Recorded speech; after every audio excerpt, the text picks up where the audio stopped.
Reserve bank of India 3 ദിവസം മുൻപ് ഒരു കണക്ക് പുറത്തുവിട്ടിരുന്നു. എന്ന് വെച്ചാൽ അതായത് ഈ വിദേശ രാജ്യങ്ങളിൽ നിന്ന് നമ്മുടെ കേരളത്തിലേക്ക് 2 ലക്ഷം കോടിയുടെ വിദേശ പണം എത്തിയിട്ടുണ്ട് എന്നുള്ളതാണ് കണക്ക്. നമുക്കറിയാം നമ്മുടെ രാജ്യത്തിന്റെ ഒരു ദേശീയ ശരാശരിയുടെ 19 20 ശതമാനമാണ് വിദേശ രാജ്യങ്ങളിൽ നിന്നും നമ്മുടെ കേരളത്തിലേക്ക് എത്തുന്ന ഒരു പണത്തിന്റെ ഒരു കണക്കെന്ന് പറയുന്നത്, വിദേശ പണത്തിന്റെ ഒരു കണക്കെന്ന് പറയുന്നത്.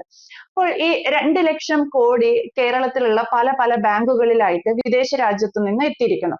RBI പുറത്തുവിട്ട കണക്കാണ് അതെന്ന് പ്രധാനപ്പെട്ട ഒന്നാണ്. അപ്പം എന്റെ ഒരു ചോദ്യം എന്ന് പറയുന്നത്, രാജഗോപാൽ സാർ, ഇത് പലർക്കും അവകാശപ്പെട്ട ഒരു തുകയാണ്, നമുക്കൊക്കെ അറിയാം. പക്ഷേ ഈ ഇത്രയും ലക്ഷം കോടി രൂപ നമ്മുടെ സംസ്ഥാനത്തിനകത്തേക്ക് എത്തിയിരിക്കുന്നു എന്ന് പറയുമ്പോൾ ആ പണത്തിൽ നിന്ന് ഒരു ശതമാനമെങ്കിലും സംസ്ഥാനത്തിന്റെ ഏതെങ്കിലും രീതിയിലുള്ള ഉൽപാദന രംഗത്തോ അല്ലെങ്കിൽ വ്യാവസായിക രംഗത്തോ മറ്റേതെങ്കിലും സംസ്ഥാനത്തിന്റെ വികസനത്തിന് ഉതകുന്ന രീതിയിൽ നമുക്ക് ഉപയോഗിക്കാൻ സാധിക്കുമോ? അതിനുള്ള എന്തെങ്കിലും ഒരു വകുപ്പുണ്ടോ? അതാണ് നീതു ഗൗരവമായിട്ട് ആലോചിക്കേണ്ടത്. നമ്മുടെ വിദേശത്ത് നിന്ന് നമ്മുടെ കഷ്ടപ്പെട്ട് നമ്മുടെ യുവാക്കള് അല്ലെങ്കിൽ മധ്യവർഗ വയസ്സുള്ളവരൊക്കെ കഷ്ടപ്പെട്ട് അയക്കുന്ന തുക അത് 2 ലക്ഷം കോടി കടന്നിരിക്കുന്നു എന്നാണ്. വളരെ അഭിമാനകരമാണ്. നമ്മൾ കേട്ടുകഴിഞ്ഞാൽ ഓരോ മലയാളിക്കും അഭിമാനം ഉണ്ടാകേണ്ട വാർത്തയാണ് റിസർവ് ബാങ്ക് ഓഫ് ഇന്ത്യ പുറത്തുവിട്ടത്. ഇന്ത്യയിലേക്ക് വരുന്ന മൊത്തം തുകയുടെ ഏതാണ്ട് 19-20% നമ്മുടെ കേരളത്തിൻ്റെതാണ്.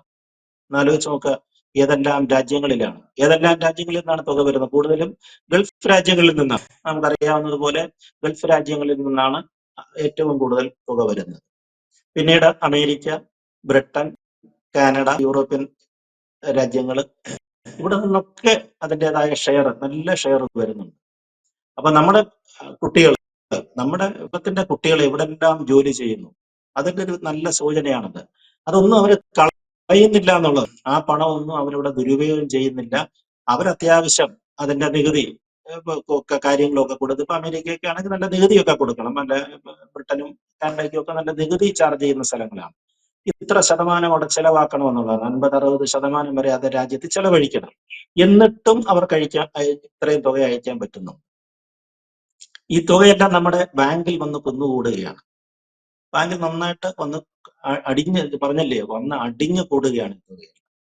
ബാങ്കിലൊക്കെ ഇപ്പം പലിശ നിരക്കുകൾ കൂടുതലായതുകൊണ്ട് ഈ തുകയെല്ലാം ഭദ്രമായിട്ട് നമ്മുടെ ബാങ്കിൽ കിടപ്പുണ്ട്. ഇതുകൊണ്ട് എന്താ പ്രയോജനം? ഇതിന് ശരിക്കും ഡെഡ് മണി എന്നൊക്കെ നമ്മൾ പറയാം. ഡെഡ് മണി എന്ന് പറയാവുന്ന ഒരു അവസ്ഥയിലാണ് നമ്മുടെ ബാങ്കിങ് സംവിധാനത്തിൽ കിടക്കുന്ന ഈ പണത്തെ നമുക്ക് വിശേഷിപ്പിക്കാൻ പറ്റുകയുള്ളൂ. കേരളം സർവത്ര കടക്കണിയിലാണ്. എല്ലാവർക്കും അറിയാവുന്നതുപോലെ മദ്യമോ ലോട്ടറിയോ നടന്നില്ലെന്നുണ്ടെങ്കിൽ, അതിനകത്ത് എന്തെങ്കിലും കുഴപ്പം ഉണ്ടായി കഴിഞ്ഞാൽ നമ്മുടെ നിത്യനിദാന ചെലവുകൾ പോലും ബുദ്ധിമുട്ടിലാകുന്ന സ്ഥിതിയിലാണ്. ഈ 2 വകുപ്പുകളാണ്, ഈ 2 ബിവറേജസ് കോർപ്പറേഷനും ലോട്ടറി വകുപ്പുമാണ് നമ്മളെ ഏതാണ്ട് ഒരു 60-70% മുന്നോട്ട് കൊണ്ടുപോകുന്നത്. പിന്നെ GST കളക്ഷൻ തുകയുടെയൊക്കെ ഉണ്ട്, അതൊക്കെ ഒരു ശതമാനം അതിന്റെയൊക്കെ പുറകിലേ വരികയുള്ളൂ അത്തരം തുകകൾ എന്നൊക്കെ പറയും. ഇവിടെയാണ് നമ്മുടെ ഗവൺമെന്റിന്റെ ആത്മാർത്ഥമായ ശ്രമം ഉണ്ടാകുന്നത്. ഈ തുകയിൽ നിന്ന് നമ്മൾ ഒരുപാട് ബിസിനസ് ഇൻവെസ്റ്റ്മെന്റ് മീറ്റുകളും പ്രവാസി വ്യവസായികളെ വിളിക്കുകയും ഒത്തിരി കാര്യങ്ങൾ എല്ലാ വർഷവും നടത്തുന്നുണ്ട്. അവരോട് പറയുന്നുണ്ട്, നിങ്ങൾ പണം മുടക്കൂ, കേരളത്തിനകത്ത് പണം മുടക്കൂ, ഞങ്ങളെല്ലാം സഹായം ചെയ്തു തരാം, എല്ലാം ഒറ്റ ഏകജാലകത്തിൽ കൂടെ ഞങ്ങൾക്ക് ക്ലിയറൻസ് തരാം, ഒരു വാഗ്ദാനങ്ങളൊക്കെ കൊടുക്കുന്നുണ്ട്. പക്ഷെ ഒരു വ്യവസായിക്കും വിശ്വാസമില്ല. കേരളത്തിൽ ഏത് വ്യവസായം തുടങ്ങിയിരിക്കുന്നത്? എടുത്തു പറയത്തക്ക പോലെ ഒരു വ്യവസായ സ്ഥാപനം കേരളത്തിൽ ആരംഭിച്ചത് ഏതാണ്? ഈ അടുത്ത കുറെ കാലങ്ങൾ എടുത്തു നോക്കാം. ഞാൻ ഒരു മുന്നണിയെ മാത്രം കുറ്റം പറയുകയല്ല, 2 മുന്നണികളുടെയും ഭരണകാലത്തൊന്ന് ആലോചിച്ച് നോക്കി, ഏതെങ്കിലും വ്യവസായം കേരളത്തിൽ രക്ഷപ്പെട്ടു വന്നിട്ടുണ്ടോ? ആരെങ്കിലും തുടങ്ങിയിട്ടുണ്ടോ? ആരും തുടങ്ങത്തില്ല. പേടിയാണ്, ആളുകൾക്ക് ഭയമാണ്. ഇപ്പൊ അവസാനം കിറ്റക്സ് പോയത് നമുക്കറിയാം. കിറ്റക്സ് ജീവനം കൊണ്ട് ഓടിക്കളഞ്ഞു. 3000 കോടി രൂപയുടെ വ്യവസായ യൂണിറ്റിന് മുതൽ മുടക്കാമെന്ന് അബു ജേക്കബാണ് 3-4 കൊല്ലം മുമ്പ്. അതേ ഇവിടുന്ന് ആരും അറിയാതെ സ്ഥലം വിട്ട് കളഞ്ഞു. ആരും അറിയാന്ന് പറഞ്ഞു കഴിഞ്ഞാൽ വേറെ വിമാനത്തിൽ കയറി സ്ഥലം വിട്ട് കളഞ്ഞു, വേറെ സംസ്ഥാനം അയച്ചു കൊടുത്ത വിമാനത്തിനാണ്. അപ്പൊ അവിടെ അദ്ദേഹം നല്ല രീതിയിൽ പോകുന്നു. അതുപോലെ വീഗാർഡിന്റെയും എങ്ങോട്ട് മാറിയവര് അവരിപ്പോ കോയമ്പത്തൂരേക്കാണ്, തമിഴ്നാട് കേരള അതിർത്തി വിട്ടാണ് അവരുടെ ഈ ബിസിനസ് നടക്കുന്നത്. അങ്ങനെ എണ്ണം പറഞ്ഞ ബിസിനസ് സ്ഥാപനങ്ങളെല്ലാം കേരളം വിട്ടൊഴിയുകയാണ്. അല്ലെങ്കിൽ ഇവിടെ തുടങ്ങാൻ ആർക്കും ധൈര്യമില്ല. ഒരുപാട് കാരണങ്ങളുണ്ട് അതിനകത്തില്. നമ്മൾ ഒരാളെയോ വ്യക്തിയെയോ ട്രേഡ് യൂണിയനെയോ സംഘടനകളെയോ ഒന്നും അല്ല ഇത്തരത്തിൽ കുറ്റം പറയുന്നത്. കേരളത്തിൽ മുതൽ മുടക്കാൻ ആർക്കും ധൈര്യമില്ല. കേരളത്തിൽ, തമിഴ്നാട്ടിൽ കൊണ്ട് മുടക്കും, കേരളത്തിലാണെങ്കിൽ അവർക്ക് അതിനൊരു ചങ്കൂറ്റമില്ല. അത് ഇവിടുത്തെ സാഹചര്യങ്ങൾ അങ്ങനെയാണ്. പക്ഷെ നമ്മുടെ അവകാശവാദം അങ്ങനല്ല. നമ്മുടെ അവകാശവാദം നമ്മൾ പറയുന്നത് എന്തെല്ലാം പ്രോഗ്രസ് റിപ്പോർട്ടുകളാണ് നമ്മൾ അവതരിപ്പിക്കുന്നത്. സംസ്ഥാനത്ത് ഏറ്റവും ഇന്ത്യയിലെ സംസ്ഥാനങ്ങളിൽ ഏറ്റവും കൂടുതൽ കൂലി കൊടുക്കുന്നത് കേരളത്തിലാണ്. ശരിയാ? ഏറ്റവും കൂടുതൽ കൂലി ഏതാണ്ട് 1000-നും 1500-നും ഇടയ്ക്കാണ് തുക വന്നിരിക്കുന്നത്. ഇപ്പം മെയ്സൺ അല്ലെങ്കിൽ മറ്റ് ലേബറേഴ്സ് അങ്ങനെയൊക്കെയുള്ള സ്കിൽഡ് ആൻഡ് അൺസ്കിൽഡ് മേഖലയിൽ 1000-1500 രൂപയൊക്കെ കൂലി കൊടുക്കുന്നുണ്ട് നമ്മൾ. ഈ കൂലി കൊടുക്കുന്നതിന്റെ ഒരു കാരണം ഇതാണ്. ഇത് മറ്റു തരത്തിലല്ല, ഇത് മറ്റൊരു പ്രൊഡക്ഷൻ ഇതിൽ നിന്ന് വരുന്ന ഒരു വരുമാനത്തിൽ നിന്നല്ല.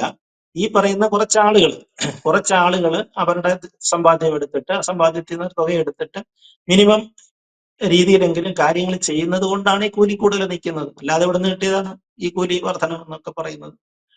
പക്ഷേ ഇത്തരം കാര്യങ്ങളിൽ നമ്മൾ ഇനിയും ഒരു അലംഭാവം വെച്ച് പുലർത്തരുത്.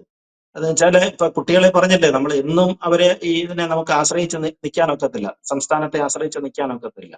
കഴിഞ്ഞ ദിവസം വന്ന ഒരു കണക്ക്, അത് എനിക്ക് തോന്നുന്നത് ചെങ്ങന്നൂർ താലൂക്കാണ്. ചെങ്ങന്നൂർ താലൂക്കില് താലൂക്കിൽ മൊത്തമായിട്ട് ഏതാണ്ട് ചെങ്ങന്നൂരിനും കോഴഞ്ചേരിയുമായിട്ട് തിരുവല്ലയുമായിട്ട് ചേർന്ന് വരുന്ന കുറച്ച് ഭാഗങ്ങൾ ഉണ്ടെന്ന് തോന്നുന്നു. കുമ്പനാട് എന്നൊക്കെ പറയുന്ന പ്രവാസികളുടെ വലിയൊരു കേന്ദ്ര സ്ഥലം ഉണ്ടായിരുന്നു. ആ ഒരു താലൂക്കിന്റെ ഒരു ഏരിയയിൽ ഏതാണ്ട് 8-9 പഞ്ചായത്തുകളില് 7500-ഓളം വീടുകൾ ഒഴിഞ്ഞു കിടക്കുകയാണ്. ഒഴിഞ്ഞു കിടക്കാതെ പൂട്ടിയിട്ടിരിക്കുന്നത് പ്രവാസികളുടെ വീടുകളാണ്. 7500-ഓളം വീടുകൾ. അതിന്റെ കണക്കെങ്ങനെ പറയുകയാണെങ്കിൽ ഏതാണ്ട് 75-100 വീടുകൾ ഒരു വാർഡിൽ, ഒരു പഞ്ചായത്തിലെ വാർഡിൽ പൂട്ടിയിട്ടിരിക്കുകയാണ്. വലിയ വീടുകളാണ്, ലക്ഷങ്ങളും കോടികളും മുടക്കിയ വീടുകളാണ്. ഇതിനകത്ത് താമസിക്കുന്നവരൊക്കെ എവിടെ പോയി? അവരെല്ലാം ആദ്യം കുട്ടികളെല്ലാം സ്ഥലം വിട്ടു. സ്ഥലം വിട്ട ശേഷം അവരുടെ മാതാപിതാക്കളെയും അവരെയും കൊണ്ടുപോയി. അവരെയും കൊണ്ടും അവർ പോയിരിക്കുകയാണ്. കാരണം ഇവിടെ ജീവിക്കാൻ ഒക്കുന്നില്ല എന്നുള്ളതാണ്. എന്തോ പല ജീവിക്കാൻ ഒക്കുന്നില്ലെന്ന് പറഞ്ഞു കഴിഞ്ഞാല് അത് മറ്റു സാഹചര്യങ്ങൾ കൊണ്ടല്ല, സാഹചര്യങ്ങൾ അങ്ങനെയാണ്. വൃദ്ധരായ ആളുകൾക്ക് ഒരു പക്ഷെങ്കിൽ ഒരുപാട് ബുദ്ധിമുട്ടുകൾ ഉണ്ടാകുന്ന സാഹചര്യങ്ങൾ ഉണ്ടാകും. അപ്പൊ അത്തരത്തിലുള്ള ഒരു ഭീതികരമായ ഒരു അവസ്ഥയിലേക്കൂടാണ്. ഇതൊരു താലൂക്കിന്റെ കണക്കാണ് ഞാൻ ഈ പറഞ്ഞത്. ഇത് കേരളം നേരിടാൻ പോകുന്ന വലിയൊരു പ്രശ്നത്തിലേക്കാണ് ഇതിന്റെ സൂചന വരുന്നത്. അപ്പൊ നമുക്ക് പണം ഉണ്ടാകുന്നുണ്ട്, കുട്ടികൾ അധ്വാനിക്കുന്നുണ്ട്, എല്ലാം ഉണ്ടാകുന്നുണ്ട്. പക്ഷെ അതിനെ നല്ല രീതിയിൽ എങ്ങോട്ട് കൊണ്ടുവരണം, എങ്ങോട്ടെങ്കിലും കൊണ്ടുവന്നാൽ മതി. പണ്ടത്തെ പോലെ റിയൽ എസ്റ്റേറ്റ് ബിസിനസ് ഒന്നും ഇപ്പൊ ഇല്ലല്ലോ. ഭൂമി കച്ചവടവും ഭൂമിക്ക് ആവശ്യമില്ലാതെ വിലയും നിർത്തി ഉണ്ടായ ഒരു ബിസിനസ് ഒക്കെ തീർന്നു. ഫ്ലാറ്റ് സംസ്കാരവും ഇനിയിപ്പോ ഉള്ളത് ഒന്നുമില്ല. എല്ലാ ഭൂമിയും ഇപ്പൊ അവിടെ വിൽക്കാനായിട്ട് ഇട്ടിരിക്കുകയാണ്. അപ്പൊ അതുകൊണ്ട് ഈ പറയുന്ന സാമ്പത്തിക ഇക്വേഷനെ എങ്ങനെ അതിന്റെ രീതിയിൽ കറക്റ്റ് ചെയ്തെടുക്കാം എന്നുള്ള കാര്യത്തിൽ നമ്മുടെ ഭരണാധികാരികൾ കൃത്യമായ ഒരു ആലോചന നടത്തണമെന്നാണ് എനിക്ക് ഈ വിഷയത്തിൽ പറയാനുള്ളത്. യെസ്, എന്തായാലും സാർ സൂചിപ്പിച്ചതുപോലെ വിദേശ രാജ്യത്തു നിന്നും ഇത്രയേറെ 2 ലക്ഷം കോടിയിലധികം പണം നമ്മുടെ സംസ്ഥാനത്തേക്ക് എത്തുന്നു എന്നുള്ളത് അഭിമാനകരമാണ്. മലയാളികൾ അത്രയേറെ കഠിനാധ്വാനം ചെയ്ത് നമ്മുടെ നാട്ടിലേക്ക് പണം അയക്കുന്നു എന്നുള്ളതാണ്. പക്ഷെ ഈ പണം ഏത് രീതിയിൽ നമ്മുടെ സംസ്ഥാനത്തിന് ഉപയോഗിക്കാൻ സാധിക്കും എന്നുള്ളതാണ് ചർച്ച ചെയ്യേണ്ടത്. മുഴുവൻ പണം എന്നല്ല, അതിലൊരു 1% കേരളം കടുത്ത സാമ്പത്തിക കടബാധ്യതയിലാണ്. അപ്പോൾ സംസ്ഥാനത്തിന് ഉതകുന്ന രീതിയിൽ ഈ പണത്തെ ഉപയോഗിക്കാൻ സാധിക്കുക എന്നുള്ളതും വളരെ പ്രധാനപ്പെട്ട ഒരു കാര്യമാണ്. വ്യക്തമാണ്. Thank you Rajagopal sir.